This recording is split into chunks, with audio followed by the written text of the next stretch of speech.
You know, I often think I have the absolute best job in the world being a garden designer. I get the opportunity to go all around the globe and create these wonderful gardens, which is something I love doing.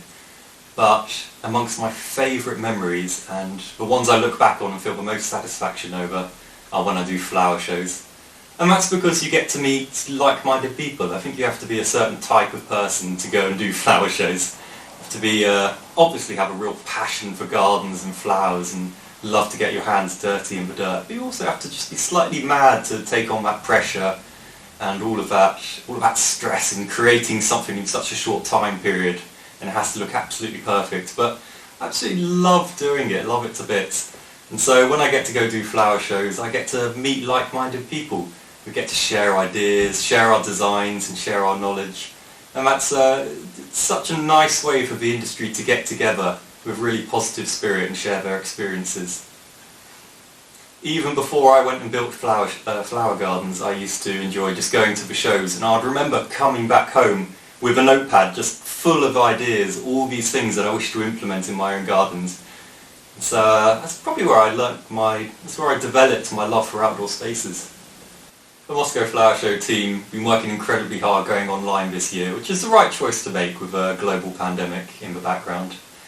And so I popped onto their website yesterday. It's already awash with incredible designs and articles and videos to watch. I highly recommend people go on and see what's there. There's so much work being put into it, and it's a fantastic resource for people to go and get ideas about gardens just in the same way as they would with a live show. I do hope that next year naturally the show reopens as normal, because you can't beat the smell of the flowers and that sort of environment that you get from a showground.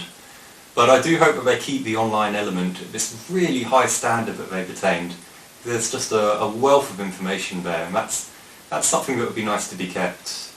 Along with the accessibility. I mean, there's a lot of people that, for whatever reason, might find it difficult to travel into Moscow or find it hard to walk around a park.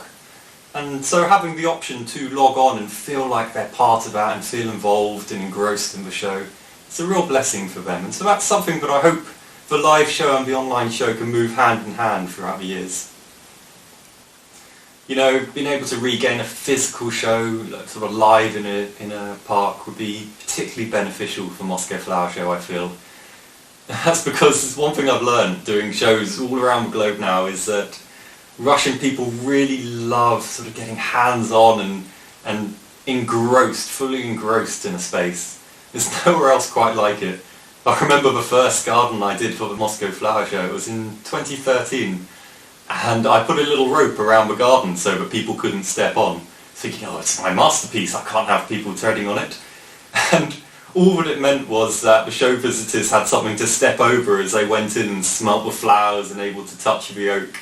And I remember sitting back and at first being a little bit aghast at this. It's very against British sensibilities to do something like that. But then the more I saw it, the more I became so thankful that they did, because it really meant that they were engaged in it in a way that no other audience in any other country I've done a show garden has been. They really wanted to physically feel it and feel part of the garden. And that's very special for a designer. And that's something that I hope the Moscow Flower Show can gift to the public again next year.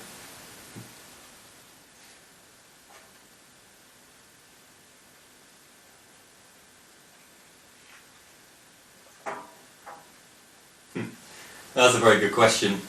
I think being in lockdown for me has been a very grounding experience.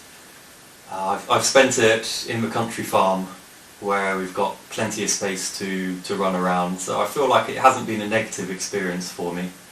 And indeed, with hindsight, I think it's been very, very sort of centering. I look back at how I was before the lockdown, and I realise now, of course you never realise at the time, but with hindsight I would look at myself and say, you're just busy running around, just busy being and doing. You weren't taking a moment to sit back and relax and smell the roses.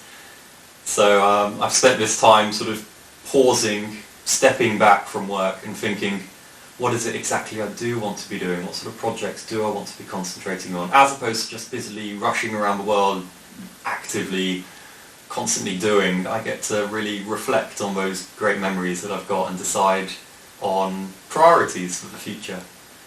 I've also regained an absolute passion for gardening. I don't get my hands dirty enough these days, and so it's great sort of being able to dig through soil and do some planting again. That's been a wonderful experience for me. Now, there's one thing I do miss, and that's the travel.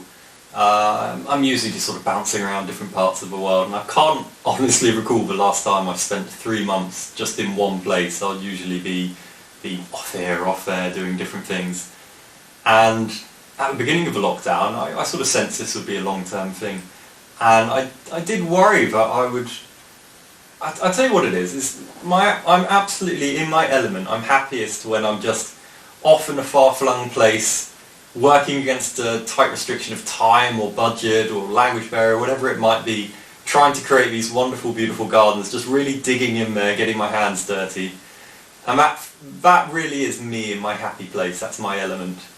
But I've spent the lockdown doing exactly that same thing here at the house. I've just been redeveloping little corners of the garden, planting this, changing that, and I've managed to sort of create that same sort of buzz for myself here at home, which has been a real blessing. But I do hope that we can get back to what we would call normal relatively soon.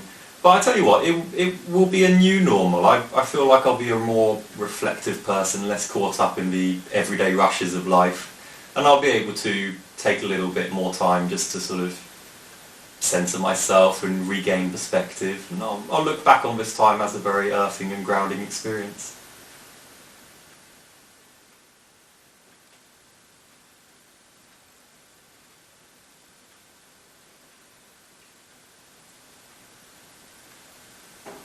Yeah, it's going to be tricky because we're clearly in for a global, very deep, long, drawn-out recession.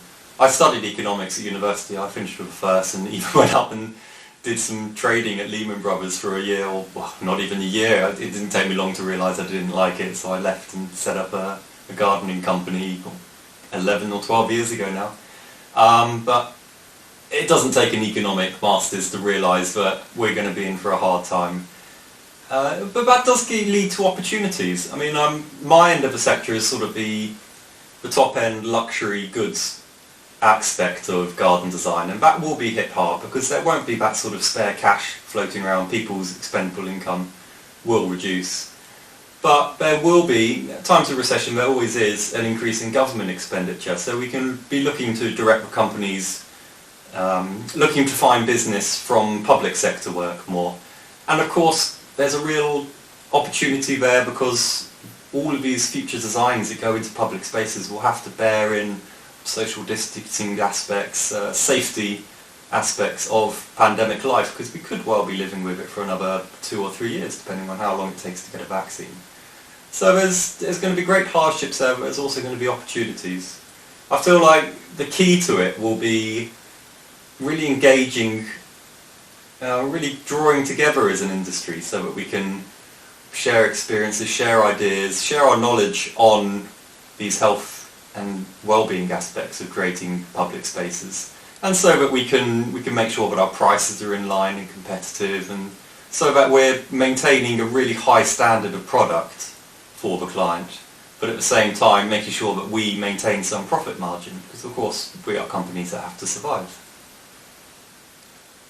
I do also expect that there'll be a sort of a yearning from the public, a sort of drawing back to more natural states. A lot of people have been in lockdown for months and months here in the UK, and so they've either been in a position where they've been at home rediscovering their love of gardening or having a lot of time to indulge in their love of gardening.